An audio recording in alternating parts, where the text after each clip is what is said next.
You gotta have a tremendous work ethic to be successful in here. But you got to have faith. Faith without works is dead.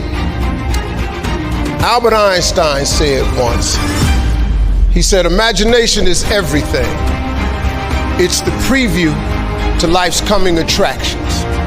Now I want you to get this now. Imagination is everything. It's the preview to life's coming attractions. Because if you think about it, everything you have, everything we have in this world, somebody imagined it. It's your imagination is tremendous. Somebody was sitting on the phone one day talking with a cord to the wall and said, man, I wish I could just go outside with this phone. Everybody in here got a cell phone. Somebody imagined that. Somebody got tired of riding in a wagon cross country from slavery to freedom. Somebody said, I wish we had something that made these wheels move by themselves. We drive cars. People got tired of driving from New York to LA. Somebody said, I wish we could fly. We got airplanes. Imagination is everything. It's the preview to life's coming attractions. Your real life, the one God really got for you, is in your imagination. It is not in your current situation or your current paycheck.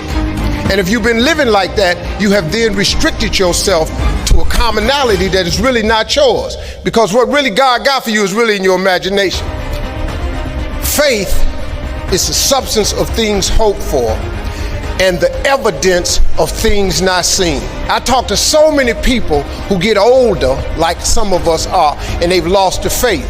Well, faith is really simple. Faith is the substance of things hoped for. All that means is in the beginning, you just hope something pop off. You know, you just kind of hope something happened for you. I was hoping I would get on TV.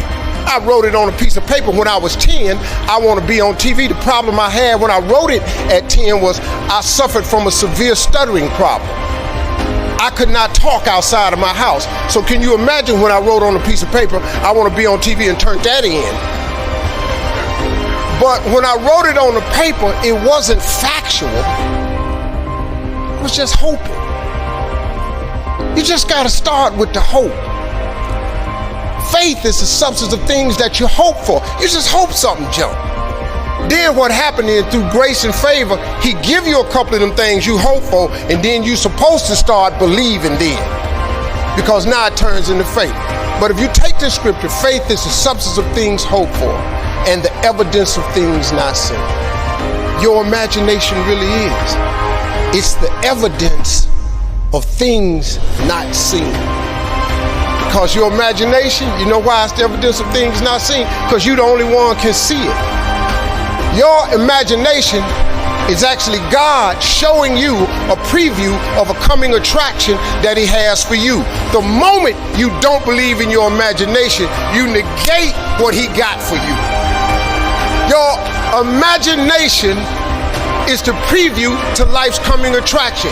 It is the evidence of things not seen. Because can't nobody see it with you. Your problem is you keep telling your imagination to the wrong people. See, if you want to kill a big dream, tell it to a small-minded person. It's dead. How many times, man, have you had a tremendous idea? Something you thought was the one, and you went and told it to your loved ones and your so-called friends, and they shot it down. I mean, you was convinced that it was just, oh man, I just came to you. And you told it to them and they shot it down. And you thought since they was your loved ones and they friends and they got your best interests at heart, you believed them. You was wrong. You let them talk you out of what God got for you. Some of y'all still sitting here with the ambition of opening a business one day, but you scared to go start the business because you got a job and you got bills. Rich people got bills. Everybody got bills. Hell, I got bills. You're gonna let the fact that you got some bills stop you from opening the business, the thing that God done put in your imagination? So you're gonna squash that because you got bills. Everybody got bills.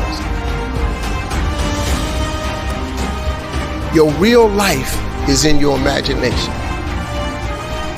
See, if you think you're too old to make it, let me give you a prime example. Colonel Sanders. Colonel Sanders has been frying chicken his whole life. He was telling everybody he had the best chicken in the world. Ain't nobody believe him.